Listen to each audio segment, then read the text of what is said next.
Iran America जंग में आसमान से बारूद की बारिश बहुत हो चुकी है। अब जमीन पर आमने सामने जंग की तैयारी चल रही है।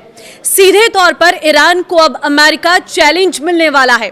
ईरान में कभी भी ग्राउंड ऑपरेशन शुरू किया जा सकता है, क्योंकि पेंटागन में हुई इमरजेंसी मीटिंग में ग्राउंड ऑपरेशन शुरू फैसला लेने के संकेत है।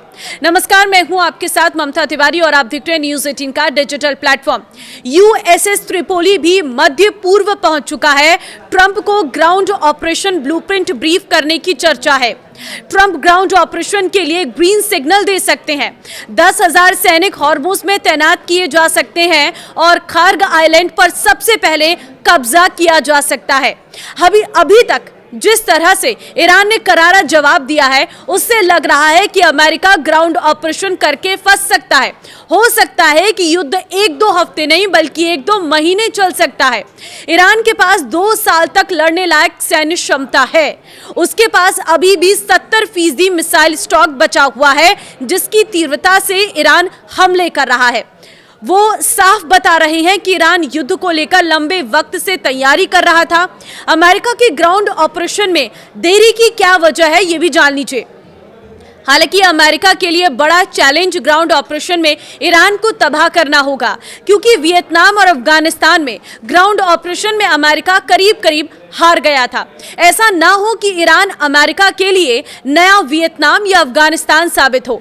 जबकि इस बार ये कहा जा रहा है कि अमेरिका की ग्राउंड ऑपरेशन में देरी इसलिए हुई है क्योंकि वो सोच समझकर पूरी रणनीति के साथ जमीनी जंग में उतरने वाला है, जिससे कम से कम नुकसान हो। यही वजह है कि अमेरिका पहले फारस की खाड़ी में मौजूद ईरान के सैन्य ठिकानों पर कब्जा करेगा, फिर वो आगे बढ़ेगा और इसके लिए पहला टारगेट खार्ग हो सकता है।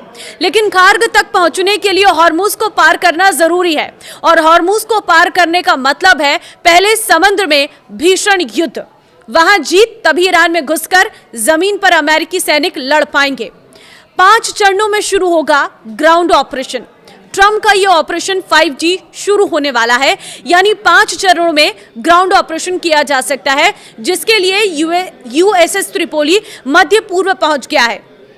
पहले चरण में ईरान कोस्टल लाइन पर मौजूद सैन्य ठिकाने तबाह किए जाएंगे और इसके लिए एंटी शिप मिसाइल सी ड्रोन का इस्तेमाल किया जा सकता है।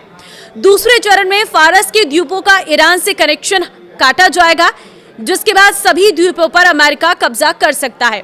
तीसरे चरण में हॉर्मुज स्ट्रेट में लगी सी माइंस हटाई जाएंगी।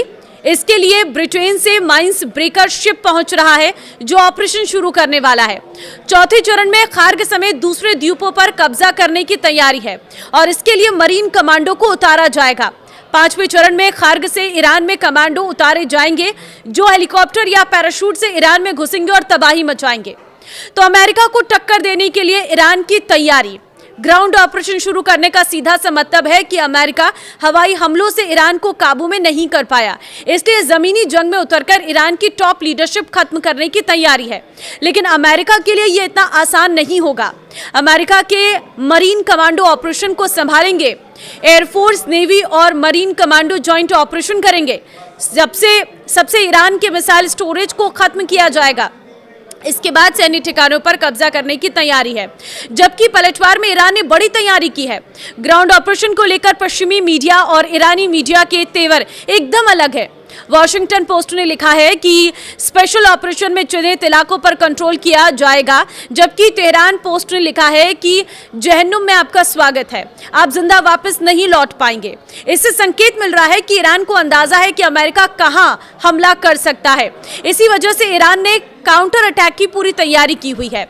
ईरान गुरिल्ला युद्ध लड़ने की तैयारी में है, साथ ही सुरंग नेटवर्क का इस्तेमाल करेगा। सबसे अधिक तैनाती द्वीपों पर की जा रही है, जिससे अमेरिका का कंट्रोल ना हो पाए और अमेरिका को ईरान में घेरने के लिए आर्मी बेस ना मिल पाए। और इसके लिए सी ड्रोन और सी माइंस का इस्तेमाल किया जाएगा, जबकि सभी बंदरगाहों और द्वीपों पर मिसाइल लॉन्चर लगा दिए गए हैं। अमेरिका के सामने क्या चुनौती है, ये भी जान लीजिए। अमेरिका के लिए सबसे बड़ी मुश्किल है ईरान की सरहद पर निगरानी रखना, क्योंकि ईरान की कोस्टल लाइन करीब 1500 किलोमीटर लंबी है, जहां सुरंगों का जाल बिछा हो सकता है। ऐसे में अमेरिकी कमांडो टनल ट्रैप में फंस सकते हैं।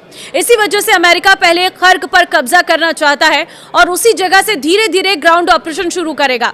और ईरान के तमाम सैन्य ठिकानों को तबाह कर सकता है। इस बीच हवाई हमले भी जारी रहेंगे, यानी ईरान को 2 मोर्चों पर घेरने की तैयारी है, जिससे अरब देशों पर हमले रुक सके। लेकिन ईरान को दोबारा कमजोर समझने की भूल अमेरिका को भारी पड़ सकती है, क्योंकि ईरान इजराइल में भारी तबाही मचाकर ट्रेलर दिखा चुका है। अब अमेरिका का प्लान फेल हुआ तो अरब में भीषण हमले करके कई देशों को तबाह कर सकता है, क्योंकि ईरान के पास बैलिस्टिक मिसाइलों की कमी नहीं है।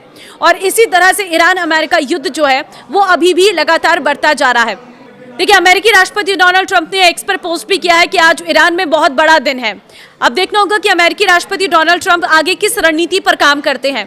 अगर ये ग्राउंड पर युद्ध लड़ते हैं तो कितनी चुनौती अमेरिका के लिए हो सकती है, लेकिन ये ग्राउंड का युद्ध बाकी दुनिया के देशों के लिए भी मुश्किल भरा रह सकता है, क्योंकि अगर ग्राउंड जीरो पर युद्ध लड़ा जाता है तो ये लंबा खिंचेगा, और अगर ये लंबा खिंचेगा तो दुनिया भर में कई तरह की दिक्कतों का सामना लोगों को करना पड़ेगा और महंगाई जो है वो चरम सीमा पर पहुंच सकती है। अब ऐसे में देखना ये होगा कि अमेरिका, इजराइल, ईरान का ये युद्ध कहां जाकर खत्म होता है, क्योंकि अभी भी एक एक कर मिसाइलों से हमले लगातार जारी हैं। जिस तरह से ईरान के ऐसे इलाकों में हमले किए गए जहां पर बहुत बड़े स्टोरेज तेल के हैं, वहां पर हमला करके केमिकल का रिसाव किया जा रहा है, और अभी एक भारतीय की मौत की भी खबर आ रही है सामने। तो ये हमले कहां जाकर रुकेंगे, इस पर सभी की नजरें रहेंगी। लेकिन आपको क्या लगता है, क्या अमेरिका ग्राउंड जीरो पर लड़ाई लड़ेगा? मुझे कमेंट में अपनी राय जरूर दें।